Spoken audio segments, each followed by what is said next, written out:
Hey guys, welcome to my channel Nikhil academy. अगला नदी तंत्र है गंगा नदी तंत्र। ये बहुत ही इम्पोर्टेंट नदी तंत्र है। इसको हम इसलिए डिस्कस करेंगे क्योंकि एमपी की चंबल नदी जो है गंगा नदी तंत्र का एक हिस्सा है और ये जो है मध्य प्रदेश की दूसरी सबसे बड़ी नदी है जो गंगा नदी की एक महत्वपूर्ण सहायक नदी है। चंबल नदी जो है मध्य प्रदेश की इंदौर ज़िले के जानापाव पहाड़ी से निकलती है और ये मऊ तहसील के बाजू पॉइंट से निकलती है। कहाँ से निकलती है? ये इंदौर के जानापाव पहाड़ी से। इसका नाम जो है चर्मवती, धर्मवती, कामधेनु, रतिदेव एवं कीर्ति है। पौराणिक मान्यताओं के अनुसार इस नदी का उद्गम जो है गाय के चर्म के खून से हुआ है, ऐसा मानते हैं, इसलिए इसका नाम चर्मवती हुआ। कालिदास ने अपने मेघदूत में और बाणभट्ट ने अपनी कादम्बरी में इस चंबल नदी का उल्लेख किया है। चंबल नदी की कुल लंबाई जो है 965 किलोमीटर है। इसका मध्य प्रदेश में जो है 320 किलोमीटर बहती है।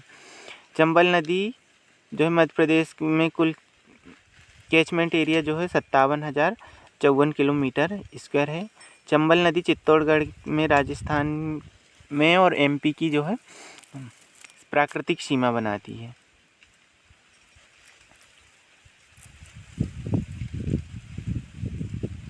राजस्थान की और एमपी की प्राकृतिक सीमा बनाती है। चंबल नदी के किनारे जो है महू, रतलाम, श्योपुर और मुरैना शहर बसा है।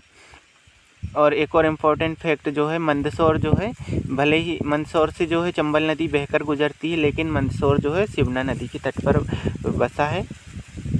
ये बहुत ही इम्पोर्टेंट फैक्ट है। मंदसौर जो है शिवना नदी के तट पर बसा है।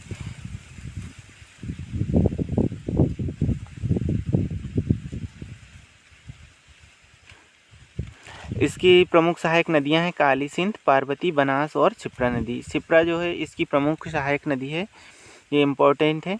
और ये जो हम जब भी चंबल की सहायक नदी का अध्ययन करेंगे तो हम जो है काली सिंध, पार्वती और क्षिप्रा का ही अध्ययन करेंगे, क्योंकि कि बनास नदी जो है अपना संपूर्ण चक्र जो है राजस्थान में पूरा करती है, इसलिए हम उसको डिस्कस नहीं करेंगे।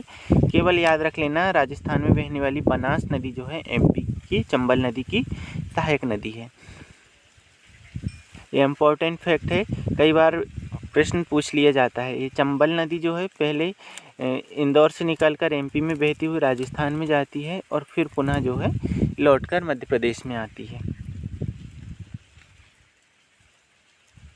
और ये मध्य प्रदेश में आकर किस ज़िले में प्रवेश करती है पुनः? तो ये श्योपुर में ज़िले में प्रवेश करती है। एक बार एमपीपीएससी ने ये क्वेश्चन पूछा था। और ये चंबल नदी जो है फिर यूपी में जाती है और यूपी के इटावा के पास यमुना नदी में मिल जाती है।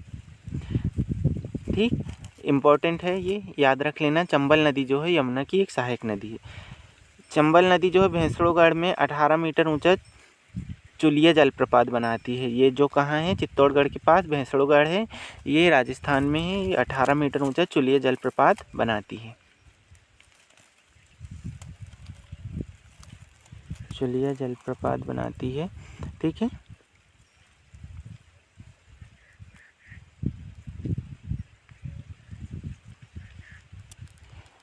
इम्पोर्टेंट है, फटाफट नोट कर लीजिएगा आप। चलिए आगे बढ़ते हैं। चंबल नदी जो है मुरैना, श्योपुर और भिंड जिलों की चट्टानों को काटते हुए गहरे खड्डों का निर्माण करती है, जिसे हम क्या कहते हैं? बीहड़ कहते हैं। इसमें कई पिक्चर में भी फिल्माया गया है। इन बीहड़ों के बारे में कई पिक्चरों में बताया गया है। ये जो है भिंड, मुरैना और श्योपुर जिलों में बीहड़ों का निर्माण करती है। जैसे वो बीहड़ की रानी फूलन देवी और एक और डाकू आकू की जो श्रेणी रह चुकी है, ये फेमस ही है, इम्पोर्टेंट है, याद रख लेना। चंबल नदी की मध्य प्रदेश यूपी की सीमा पर 112 किलोमीटर लंबाई, एमपी यूपी की जो सीमा है उस पर 12 किलोमीटर लंबाई है। और ये जो चंबल नदी है मध्य प्रदेश और राजस्थान की सीमा पर 216 किलोमीटर इसकी लंबाई है। टोटल लंबाई इसकी 960 किलोमीटर है चंबल नदी की। यूपी के जो बिठौली ग्राम में जो पंच नदियों का संगम होता है उसे पंचनद कहते हैं। यमुना, चंबल, कुंवारी, सिंध और पाहुज नदी मिलकर पंचनद का निर्माण करती है। ये 5 नदियों का संगम यूपी के बिठोली गांव में होता है। बेसिक फैक्ट है ये, बेसिकली नहीं पूछा जाता लेकिन याद रखना इम्पोर्टेंट है। याद रख लेना, पंचनद 5 नदी, चंबल, कुंवारी, सिंध और पाहुज नदी मिलकर बनती है। अगले भाग में हम चंबल नदी की सहायक नदी के बारे में डिस्कस करेंगे। Thanks for watching.